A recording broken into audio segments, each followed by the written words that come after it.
en donde había un respeto por la propiedad, especialmente si eran campesinos liberales, pero que después aceptaron conservadores sin ningún problema.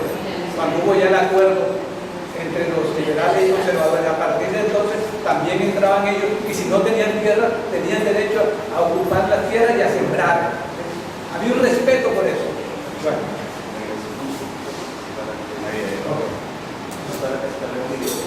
Entonces, aquí, después de eso, cuando ya se retira ya Julio Guerra y todo lo demás, se comienzan a entrar a las zonas políticos, hacendados, comerciantes, y se comienza el apoderamiento de las tierras de una manera legal e ilegal, comprando tierras a bajo precio, obviamente. Era una zona que entonces se llamaba, esa zona del Alto San Jorge ha sido llamado primero zona negra, porque era una zona tan aislada, tan apartada de todo, ¿sí?, en donde era refugio de maleantes, de contrabandistas, de todo, de asesinos.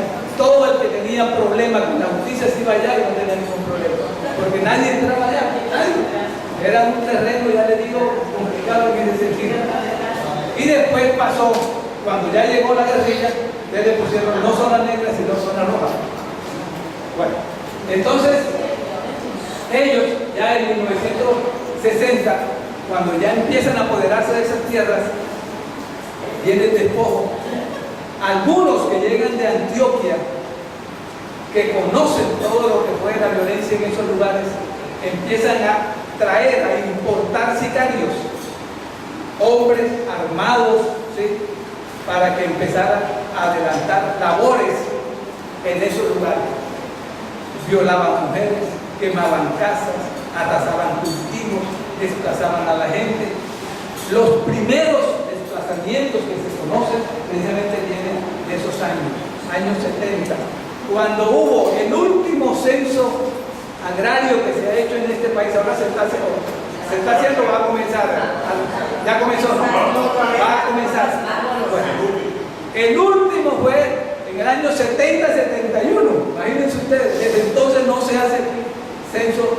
Se pueden imaginar ese conocimiento que podemos tener tan exacto de las cosas después de ¿cuántos años? 40 y pico de años sin tener un censo. Por eso celebramos que se vaya a hacer porque nos va a dar muchísima información que desconocemos. Entonces, de acuerdo con el censo del año 70-71, se empezaron a registrar en la zona de Montelíbano, primero que ya la tierra no estaba tan dedicada toda al cultivo de yuca, plátano, ñame, pan, coger, sino empezaron a aparecer ya las pastos, sí, la ganadería que ya había llevado. Ya el colonato empieza también a descender. Todas esas otras actividades que hacían nuestros campesinos, nuestros colonos, todo comienza a descender y se comienza a meter entonces ya ganadería, otros cultivos, todo lo demás. Y la gente a salir para Montelíbano. Es decir, los primeros desplazamientos, una lástima que no tengamos una estadística bien definida de esos años, pero los primeros desplazamientos vienen desde entonces. Desplazamientos. Así que eso tampoco es nuevo. Sicariato no es nuevo. Toda esa cuestión de despojo de tierra no es nuevo. Ya tenemos una historia amplia, larga, ¿sí?, pero no hemos podido sacar las conclusiones, las lecciones que necesitamos para entender mejor ese tipo de cosas.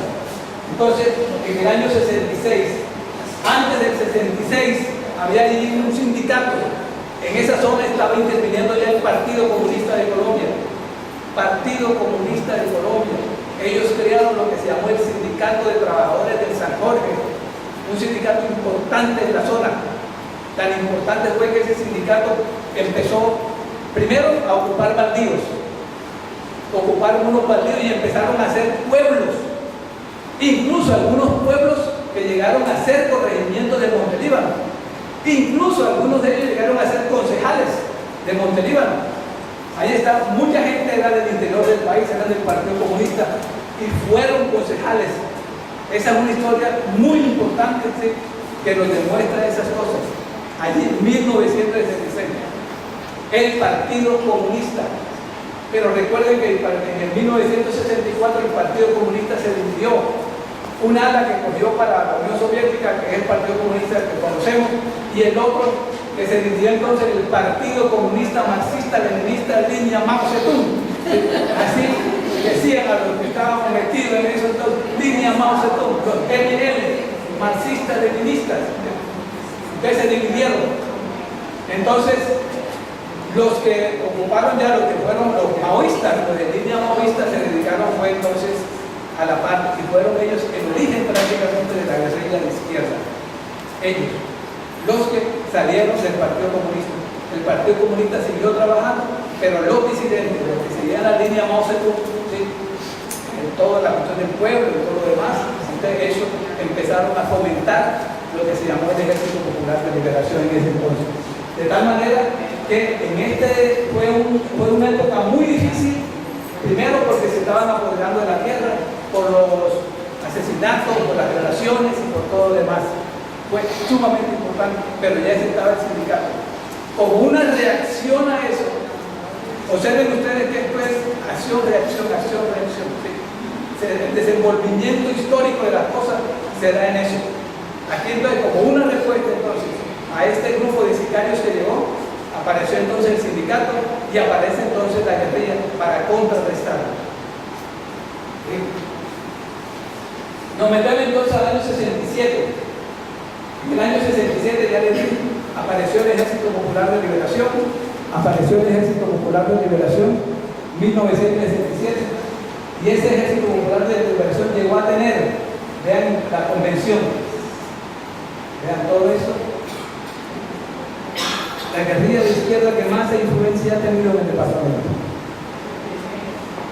Depende del año 67. Ocuparon todos estos lugares. En el año 91 fue la desmovilización del EPEC. Ahí pueden sacar ustedes los años en que estuvo vigente. Año 91, la desmovilización. Y la desmovilización se hizo en Juan, no sé, en el Puerto del Libertador, que era su nicho, que era su fuente. Aquí, en el año, el EPEC llegó a tener una influencia extraordinaria, uno con los campesinos. La Asociación Nacional de Usuarios Campesinos de Colombia, que a partir del año 70 empezó la recuperación de las tierras que ellos llamaban, o algunos que llaman eso. Entonces, ese tuvo una influencia grande allí con el movimiento campesino. No solamente estaba interviniendo el EPEC, todas las organizaciones de izquierda se metieron a apoyar la lucha por la tierra que estaba desarrollando la Asociación Nacional. Pero la que y además también ellos tenían muy incidencia en la vida. Entonces estaba uno campesino, dos el magisterio. El magisterio fue uno de los que más aportó combatiente al EPEC. Estudiantes, que tuvieron también una influencia grande en todos los colegios públicos del departamento, Colegio Nacional, INEI, el ICA de Lorica, el de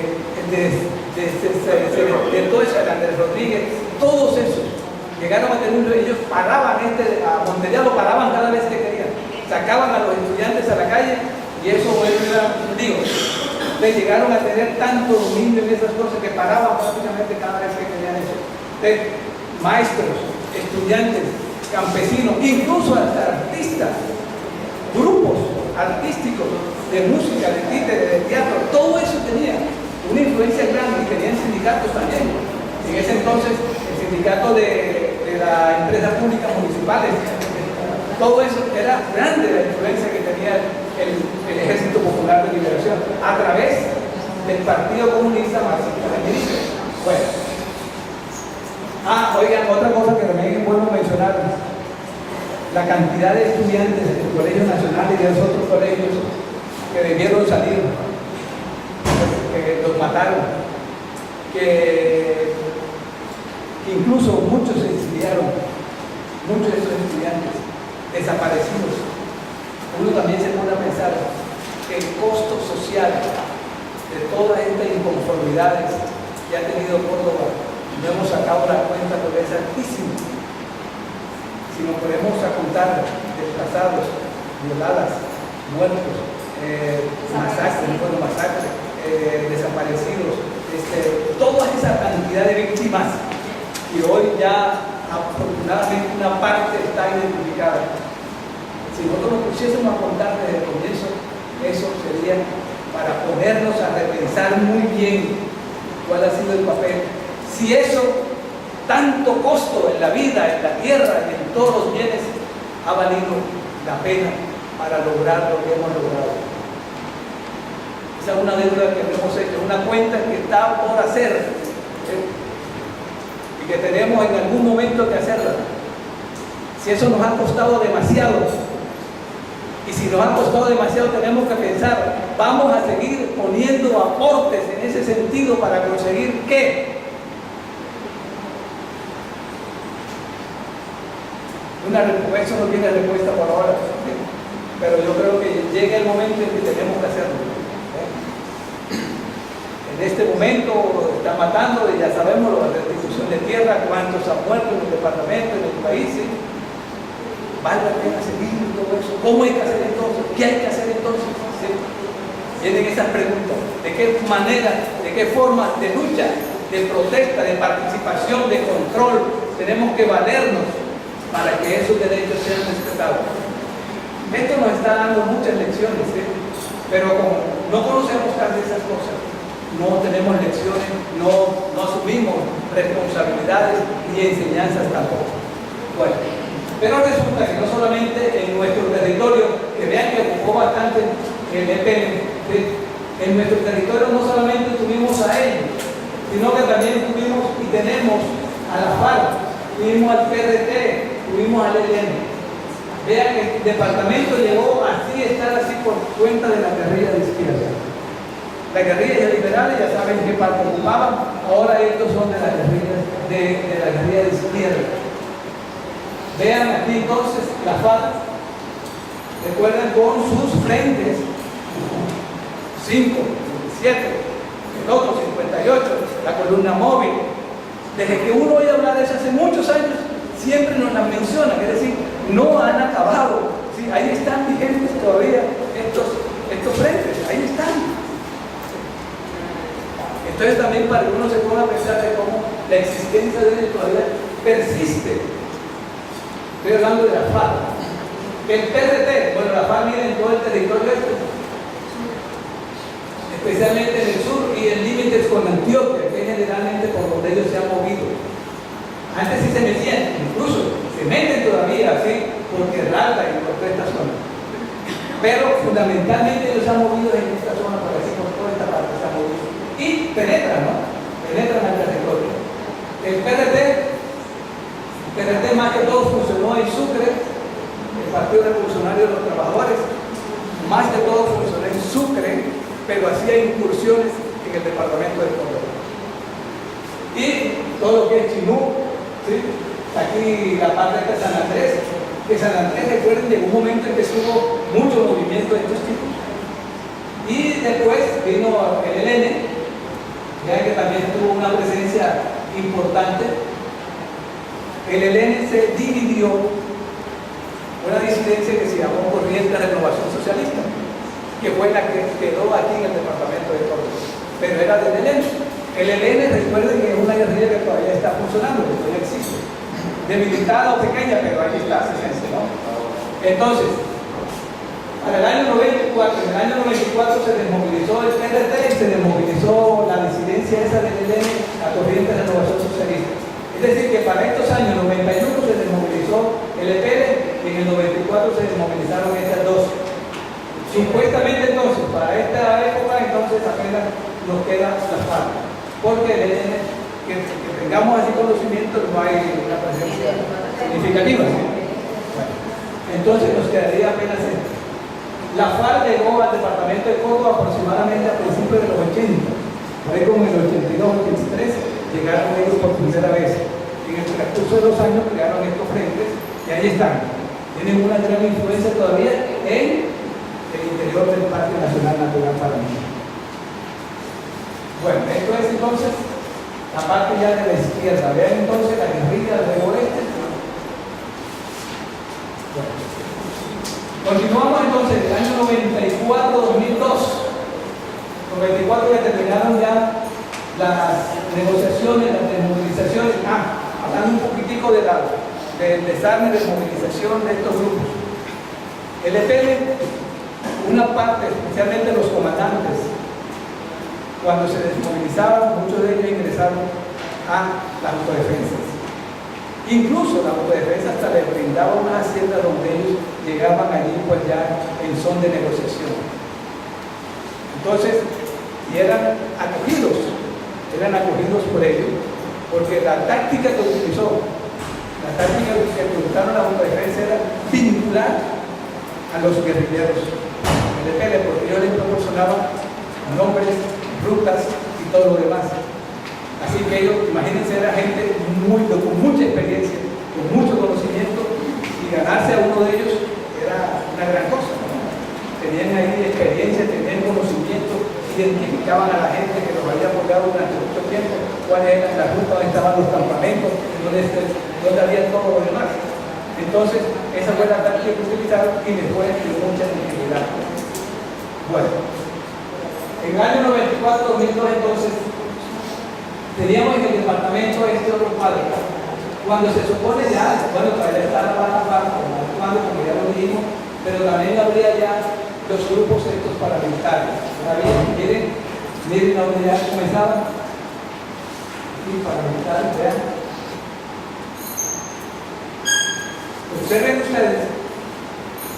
ustedes, uno de los que primero se le ofreció a Fidel Castaño, se le ofreció primero que se desmovilizara, porque el EPL quería hacer lo mismo.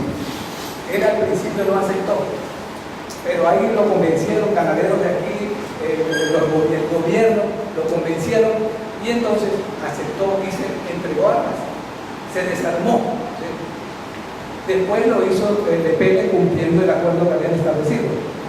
Pero después, todo lo que había ocupado, lo que estaba desocupando el EPL, fue llenado por la FARC. Hubo 2 años ahí con relativa tranquilidad, ¿sí? Pero la FARC lo estuvo utilizando y fueron ocupando esos sitios que antes había tenido el EPL. Entonces eso permitió que Fidel reactivara de nuevo sus grupos, y entonces vino ese enfrentamiento, especialmente de la FARC con las autodefensas. Que fue lo que... Tengo una inquietud, estamos hablando de la ocupación de nuevos grupos anuales de la ley, el cuadro se llama ganaderos y narcotraficantes. Tengo una inquietud. La diapositiva, o sea, el recuadro está hablando de la ocupación como esta parte de ganaderos y narcotraficantes que relaciona. Sí, ahora que está. Bueno, eso es lo que... Después viene el narcotráfico. Aquí empezaron a llegar en el...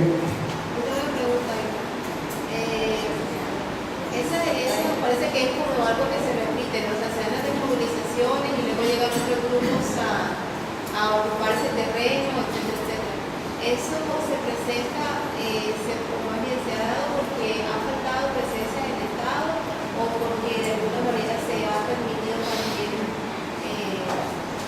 que otro grupo llegue también a ser parte de esa porque se ha presentado. Eso lo vamos a ir destruyendo a medida que vamos dando a conocer las cosas. Bueno, la pregunta esta por lo menos, bueno, los ganaderos como una reacción primero al EPL, cuando el EPL pues, lo hostigaba bastante, luego a la par de esas cosas comenzaron a crear pequeños grupos de protección que ellos tenían unos hombres armados, ¿no? Generalmente cogían gente ya que había prestado el servicio militar, de pequeños grupos que le cuidaban la finca, ya tenían administrador. Recuerden que no podían ir a las fincas, ¿sí? Que se mantenían alrededor de ellas, y incluso hasta tenían escolta y todo lo demás. Eso fueron el nacimiento, el comienzo prácticamente ya de esos pequeños grupitos que se estaban constituyendo. Después, cuando llega Fidel, que es el que comienza ya como a organizar un poco las cosas, darle ya orden a eso, ya que comienza, luego aparecen las convivir, recuerden la cooperativa de seguridad, que el gobierno les permite hasta cierto punto que manejen armas de corto alcance, que utilicen radio de comunicación y todo eso. Entonces eso también facilita las labores. todo eso fue facilitando las cosas. En cuanto a eso, y el narcotráfico, aquí a Córdoba llegaron, aquí estuvo Pablo Escobar, Gacha, el otro que está preso en Guatemala, ¿cómo es? De Centroamérica, bueno, Ballesteros, todos esos estaban aquí. Incluso la primera finca que adquirieron fue en Puerto Libertador, en Montevideo, en La Apartada. La Apartada se convirtió en un sitio Buenavista. Esta zona por aquí de Buenavista, recuerden que ahí sucedió la primera masacre de Nordestina y todo lo demás. Estaban esas grandes haciendas allí que se conocían. Incluso se dice que haciendas con pista de aterrizaje, ¿sí? Para sacar droga, para recibir todas esas cosas. La hacienda Caballo Blanco, que es Caballo Blanco, Provenio, famosísima. De todo esto, este territorio fue cubierto precisamente por el narcotráfico. Acá, recuerden, en la zona costanera, ahí estaban también otros, habían en varios lugares. Nosotros lo que vimos fue que calculamos que a principios de la década del 90, en el año 92 precisamente, empezaron ya los cultivos en el Alto San Jorge, porque allá no se cultivaba siempre. En un recorrido que nosotros hicimos por el San Jorge, precisamente en el año 92-93, empezamos a ver la primera gente que cargaba cemento, gasolina y todas esas cosas, y después por eso mismo que ya estaban cultivando, ¿sí? Droga en eso, que estaban cultivando coca, por decir. Por eso calculamos que fue al comienzo de la década del 90, cuando comenzaron esas actividades en el parque. Bueno, otro del narcotráfico estaba allí, los grupos estos privados, las autodefensas. Recuerden que ya para este entonces, el año 94, también estaba ya la autodefensa campesina de Córdoba y Trabajo. Ellos al comienzo tenían dos objetivos: la lucha contra la corrupción y ser antisubversivos. Los dos. Corrupción. Sí. Eso lo extraño, pues al comienzo fue eso, pero después se dieron cuenta que prácticamente ellos eran tan corruptos como los que tenían y lo quitaron de una vez. Pero inicialmente, si uno ve la propaganda de la primera autodefensa, corrupción y la lucha contra la subversión. Pero ya les digo, lo de la corrupción terminaron quitando los poquitos llenos, porque imagina lo que estaban vinculados a eso, eran todos corruptos, de inmediato pues tuvieron que quitar eso. Entonces, esto fue hasta el 2002, es decir, en vísperas del acuerdo de negociación en Santa Fe de Rivera. Entonces vean que también teníamos todo esto está lleno. El Parlamento no ha dejado de estar lleno en ningún momento.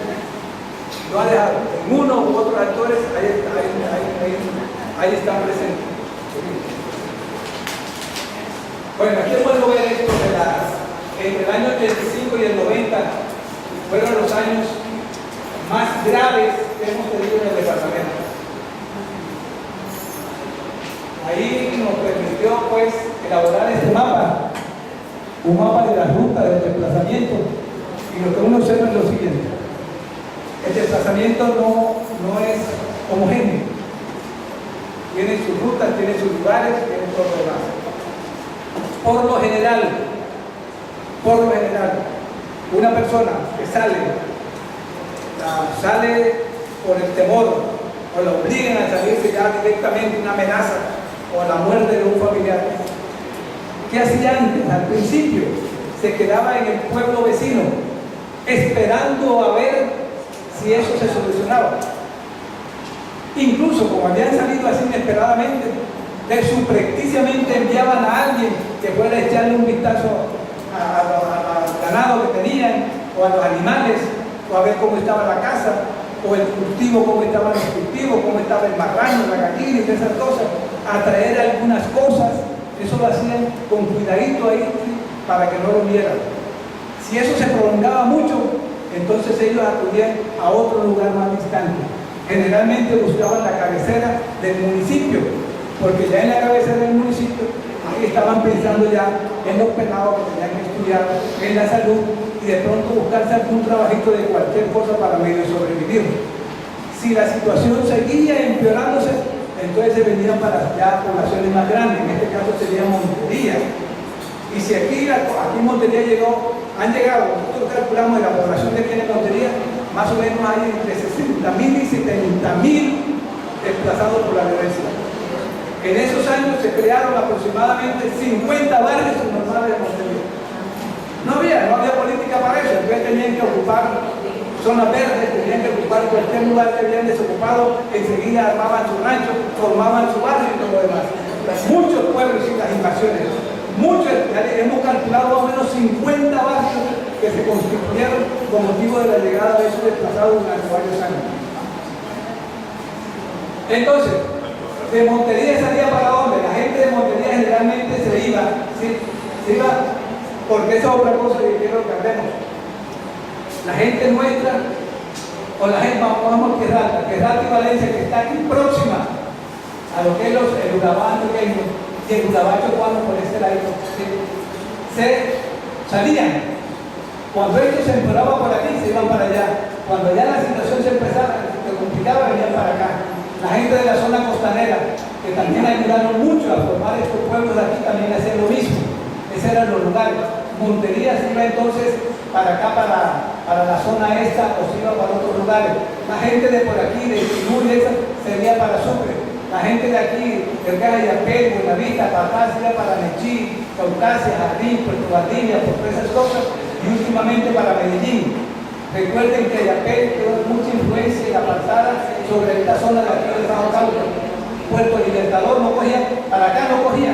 La gente del San Jorge no viajaba al Sinú, el Sinú tampoco se iba para el San Jorge. ¿Por qué? Porque ellos buscaban algo, una similitud cultural, histórica y todo lo demás, fundamentalmente, ¿no?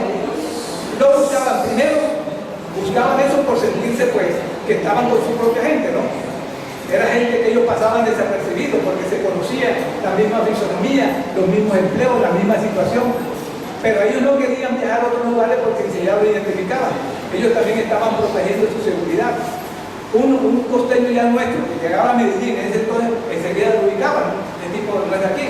Cuando Bogotá, imagínense, cuando los que se fueron ya para Medellín o Bogotá eran casos extremos de seguridad, pero generalmente buscaban aquellos sitios que les brindaba cierto albergue, cierta tranquilidad, cierta identidad cultural, que hablaran lo mismo y todas esas cosas para que no lo identificaran así con una facilidad grande.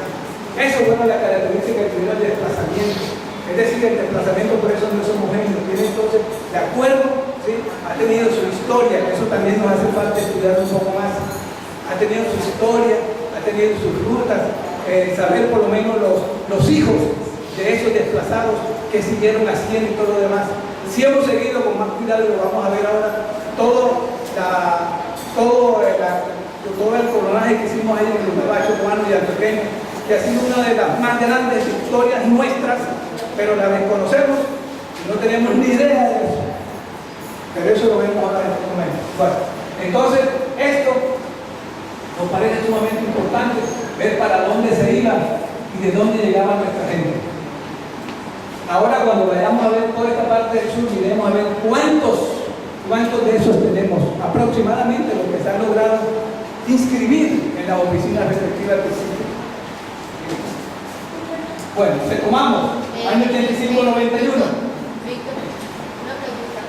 En el mapa anterior, los desplazamientos, por ejemplo, que se dieron de Montería, ¿por qué se dieron desplazamientos si la mayoría de las ciudades conflictos estaban dándole a una zona? O sea, ¿cuáles eran las causas de desplazamientos de aquí hacia otros lugares?